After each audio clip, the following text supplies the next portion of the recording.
So this is a really good question. Is there some kind of order of operations for derivative rules? There's not really an order of operations for the derivative rules in terms of like, please excuse my dear Aunt Sally, or PEMDAS. There's no kind of hierarchy. It's just whatever the function is telling you to do. Our job is to be able to read what the function is telling us and sort it out from there. However, we can think of, if we think back to order of operations problems, we can think of this, taking derivatives as working from the outside in. So that's kind of an overall theme that we can establish. This is still going to require that we look at thousands of problems and learn how to read what the function is telling us. But we can put some kind of order by saying, go from the outside in.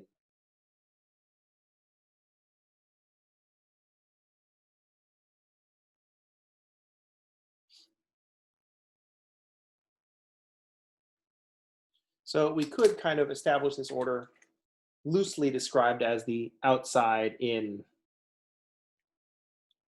The reason I say loosely is that these are not well-defined terms.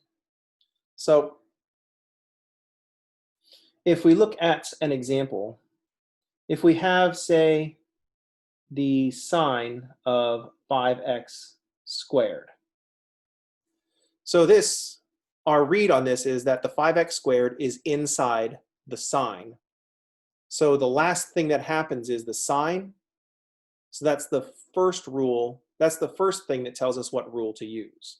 So the last thing to happen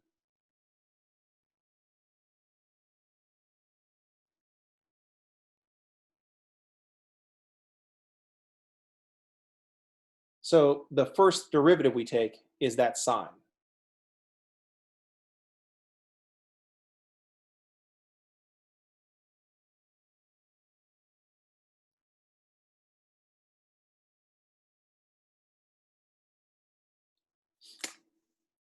Because x gets squared, we get multiplied by 5, then we take the sine of 5x squared. The last thing to happen in the order of operations, so the last thing to happen, I should say, in the order of operations,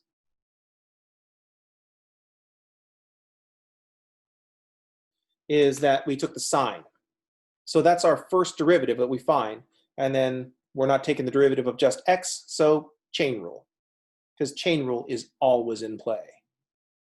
If I modify this,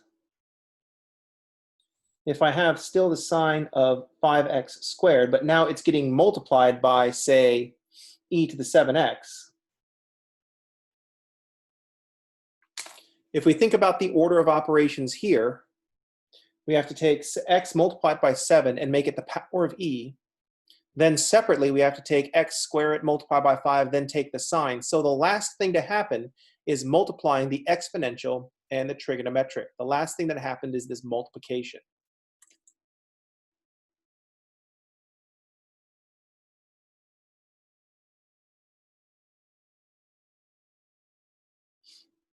The last thing to happen is the multiplication.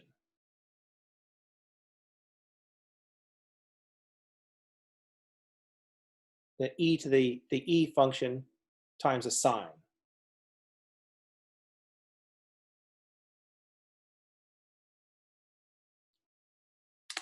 So the last thing to happen is this multiplication. So that tells us product rule is where we're going to start our derivative.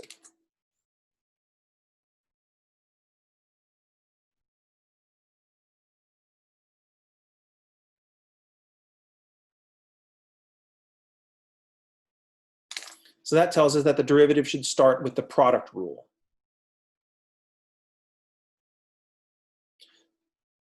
If we take this one step further,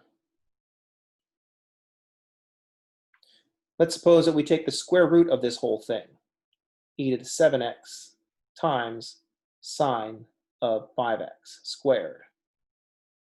Now, if we think about how we would evaluate this expression, x is multiplied by 7 becomes the power of e.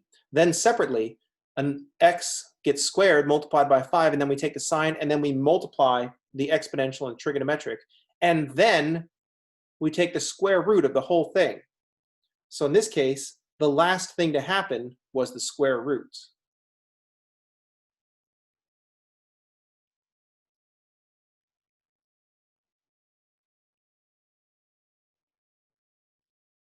So that is where our derivative starts.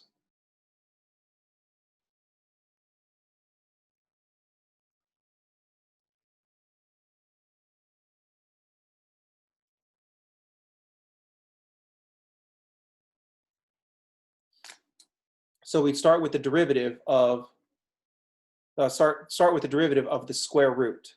So all this stuff to the 1/2 power is 1/2 all this stuff to the negative 1/2 times the derivative of this stuff. The derivative of this stuff is just the one we had before. The last thing to happen here is multiplication, so we're going to start our derivative with the product rule.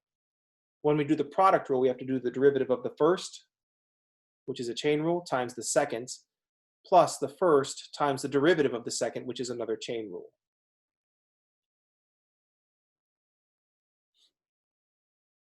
Any questions? Could you delineate the steps for that last one so I can see? Sure. Please. Thank you. Yeah. Let's take the derivative of this function. We have a bunch of stuff raised, a square root of a bunch of stuff. So the way that I look at this, if we just blur this part out, the last thing that happened was the square roots. So if we blur this, we're looking at the square root of some stuff. So I'm going to write this as all this stuff to the 1/2 power. I want the derivative of a bunch of stuff to the 1/2 power. To do the derivative of a bunch of stuff to the 1/2 power, I do 1/2 times all this stuff to the negative 1/2 power. Then I'd have to multiply by the derivative of the inside here. So the stuff inside looks like an e to the 7x times sine of 5x squared. So we take the derivative of stuff to the 1/2 is 1/2. The stuff doesn't change.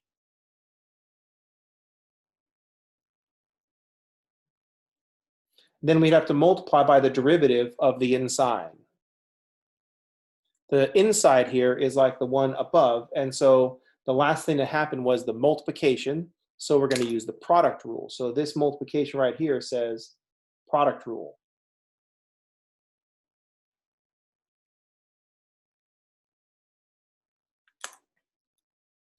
The product rule requires a first and a second. So I'm going to quickly run out of space, so I'm just rewriting this.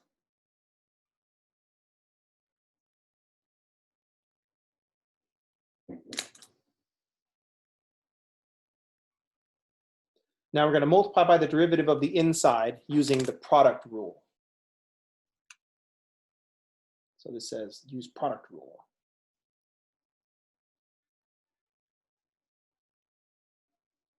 The product rule has two parts. There's the first and there's the second. So we're going to look at this as f times g in the product rule. So we take the derivative of the first and e to the 7x. We're taking the derivative of e to the something that's not just x.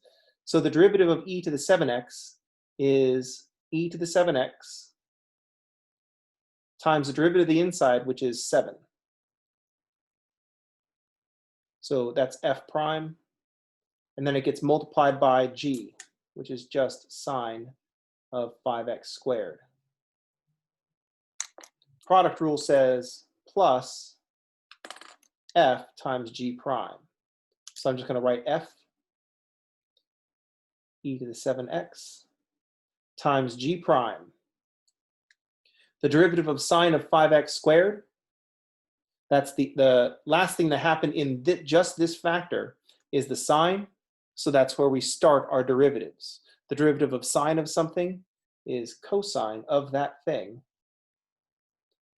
times the derivative of the thing, which is 10x to the first, times the derivative of the inside, which would just be 1.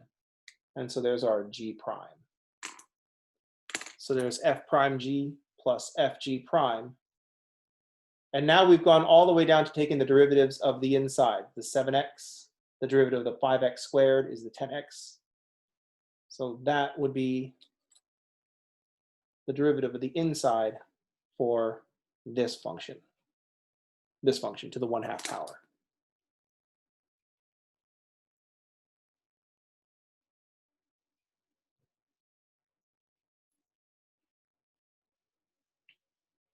Any questions?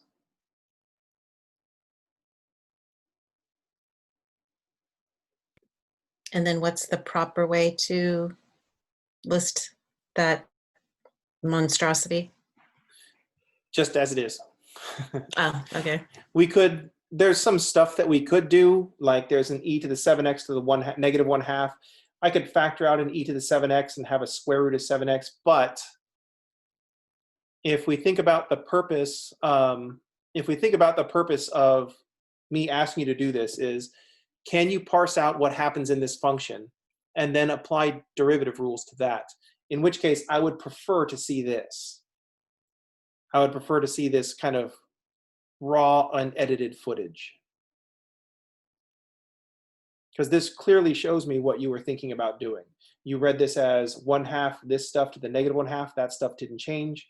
Then you multiply by the derivative of the inside, and I can clearly see you using the product rule. And then the chain rule showed up here.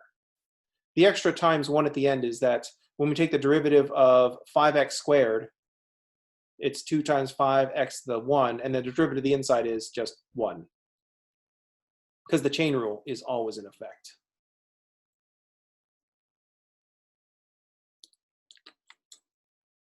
Any questions?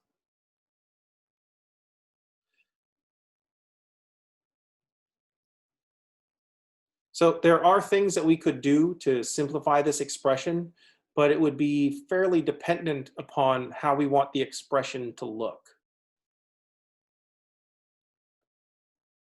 And so then it becomes just a matter of style.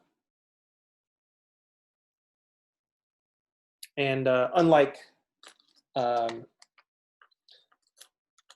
say, citations in a research paper, there's no APA style, or I don't know what the other styles are. Any questions?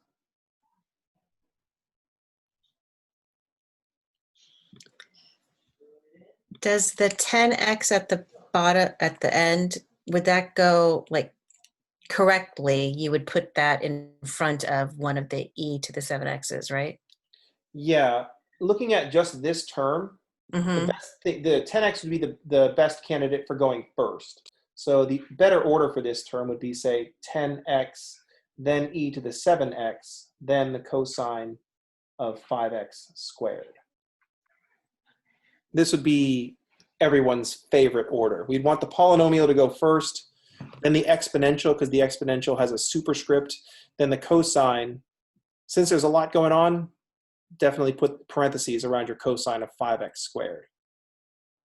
So it becomes clear what's the cosine of.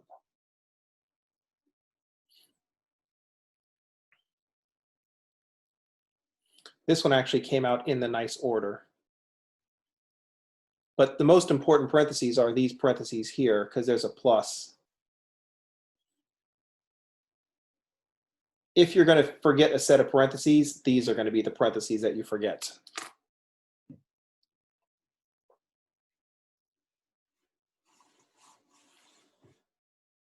Any other questions?